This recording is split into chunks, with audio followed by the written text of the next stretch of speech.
Hello future IITians and NITians. तो trigonometric के questions को हम सॉल्व करते टाइम जैसे 405 है, इसको 360 प्लस 45 लिख के वापस से 45 में कन्वर्ट कर देते हैं।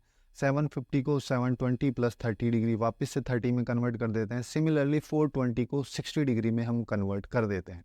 तो एक्चुअली में जो मेन क्वेश्चन है यहाँ पे वो ये है कि 360 डिग्री या 2 पाई के बाद वापस से जो ट्रिग्नोमेट्रिक फंक्शंस है उन सब की वैल्यूज क्यों रिपीट होने लगती है। तो इस कंसेप्ट को समझने के लिए सबसे बेसिक से हम चलते हैं। सबसे पहले अगर हम बात करें तो वो है एंगल। तो एंगल एक्चुअली में क्या होता है, जैसे मान लो मेरे पास कोई भी एक इनिशियल साइड है। अब इस इनिशियल साइड को एंटी क्लॉकवाइज डायरेक्शन में अगर मान लो मैं रोटेट करता हूँ और रोटेट करने के बाद ये जो साइड है ये टर्मिनल साइड में चेंज हो जाती है। तो इन दोनों के बीच जो ये रोटेशन हुआ है इसको ही हम एंगल बोलते हैं। ठीक है, ये रोटेशन एंटी क्लॉकवाइज डायरेक्शन में हुआ है। अब इसका मतलब ये नहीं कि क्लॉकवाइज डायरेक्शन में हम नहीं कर सकते, चाहो तो हम इसको कर सकते हैं यहाँ पे क्लॉकवाइज डायरेक्शन में रोटेशन। अब बस इतना सा फर्क है, ये क्लॉकवाइज डायरेक्शन हो गया, इतना सा फर्क यहाँ पे ये है कि यहाँ पे जब भी क्लॉकवाइज डायरेक्शन में हम रोटेशन करते हैं तो थीटा को नेगेटिव साइन से रिप्रेजेंट किया जाता है। अब हो क्या रहा है, देखो यहाँ पे रोटेशन तो अपना काफ़ी एक्यूट एंगल में है। ठीक है, देखने से लग रहा है 90 डिग्री से कम है, लेकिन अगर मान लो इसको हम और एक्सटेंड करें, जैसे कि ये तो 90 डिग्री से कम का था, अब इसको मैं फर्दर यहाँ तक लेके आ गया। अब यहाँ तक लेके आ गया मतलब पूरा रोटेशन हो गया, ये वाली लाइन एकदम अपोजिट हो गई डायरेक्शन में, जिसका मतलब यहाँ पे जो थीटा है वो 180 डिग्री या फिर पाई हो गया है। अब पाई से भी हम इसको फर्दर एक्सटेंड कर सकते हैं। कैसे करते हैं, देखो ये तो पाई था यहाँ तक, अब इसको और यहाँ तक मैंने एक्सटेंड किया तो ये 2 पाई हो गया, और फिर यहाँ पे हम आ गए, इसको बोल दो अल्फा। तो यहाँ पे पूरा रोटेशन जो है इसको मैं बोल सकता हूँ 2 पाई या फिर 360 डिग्री प्लस अल्फा। तो सबसे पहली चीज़ तो एंगल 360 डिग्री का मतलब ये हो रहा है। अब देखो, अब 360 डिग्री के बाद एक्चुअली में हो क्या रहा है, जैसे हम क्या करते हैं एक लाइन ले लेते हैं। मान लेते हैं मेरे पास यहाँ पे एक पी पॉइंट है, पी पॉइंट जिसका कोऑर्डिनेट एक्स कोमा वाई है ना। और अब इसके द्वारा एक्स एक्सिस के साथ जो एंगल है वो जो बनाया जा रहा है उसको अपन थीटा से रिप्रेजेंट कर रहे हैं। अब यहाँ पे अपन क्या करेंगे, राइट एंगल ट्राइंगल क्रिएट करेंगे। हमको ऑब्वियस बात है, ये पता है कि ये डिस्टेंस एक्स हो जाएगी, ये डिस्टेंस वाई हो जाएगी, और ये जो डिस्टेंस है ओपी की, इसको मैं मान लेता हूँ आर, जो कि root of x square plus y square के बराबर है। अब देखो, अब यहाँ पे अपन वैल्यूज निकालते हैं। वैल्यू मतलब साइन थीटा की वैल्यू निकालते हैं। साइन थीटा क्या होता है, परपेंडिकुलर बाय हाइपो। परपेंडिकुलर यहाँ पे कितना है, वाई, और हाइपो एक्स, सॉरी आर।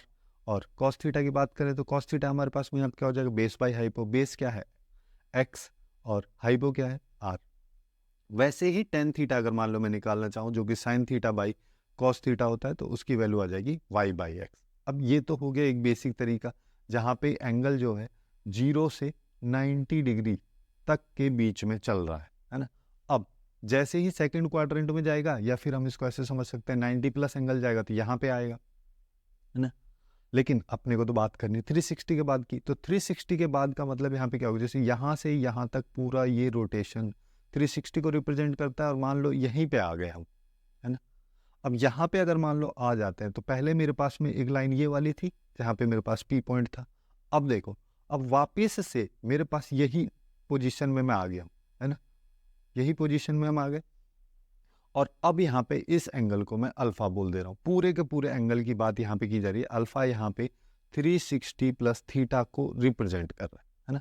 लेकिन अब देखो, पी पॉइंट के जो कोऑर्डिनेट थे वो तो अभी भी वही रहने हैं, जिसका मतलब इसकी परपेंडिकुलर डिस्टेंस अभी भी वाई रहेगी, हॉरिजॉन्टल डिस्टेंस जो है वो अभी एक्स रहेगी, जिसको बेस पे हम बोल सकते हैं, और इसकी ओ पॉइंट से डिस्टेंस जो है वो आर के बराबर ही रहने वाली है। अब हम क्या करते हैं, अब हम यहाँ पे वैल्यूज निकालते हैं, यानी कि साइन 360 डिग्री प्लस थीटा, इसकी वैल्यू क्या आ जाएगी, देखो वापस से फर्स्ट क्वाड्रेंट में जो ये पोजीशन थी उसी पोजीशन पे आ गए, तो वैल्यू उसी के बराबर रहेगी। या फिर चाहो तो डायरेक्टली यहाँ से देख भी सकते हैं कि ये हो जाएगा परपेंडिकुलर बाय हाइपो। परपेंडिकुलर यहाँ पे वाई है और हाइपोटेनस आर है। वैसे ही कॉस की वैल्यू भी सिमिलरली यही आ जाएगी, ये आ जाएगी एक्स बाई आर। और टेन की वैल्यू की मैं बात करूँ तो वो भी मेरे पास आ जाएगी 360 प्लस थीटा, यानी कि वाई बाई एक्स। तो अगर हम देखें तो इन तीनों की वैल्यूज वापस से इनके इक्वल ही है। तो यही वजह है कि 360 प्लस थीटा जो होता है उसकी वैल्यू वापस से उसके थीटा की वैल्यू के इक्वल हो जाती है। क्यों? क्योंकि इनिशियली जो उसकी पोजीशन थी वो 360 डिग्री रोटेशन करने के बाद में वापस से वहीं पे हमारे पास में आ जाती है। इस वजह से वैल्यूज़ भी सेम ही हो जाती हैं। अब अगर हम फर्दर बात करें, यानी कि 360 डिग्री प्लस समथिंग तो हो गया, बट अगर 360 डिग्री से बहुत ज़्यादा हो, जैसे कि 720 डिग्री, है ना। अब 720 डिग्री की अगर मान लो मैं यहाँ पे बात करूँगा, एक सेकेंड, है ना।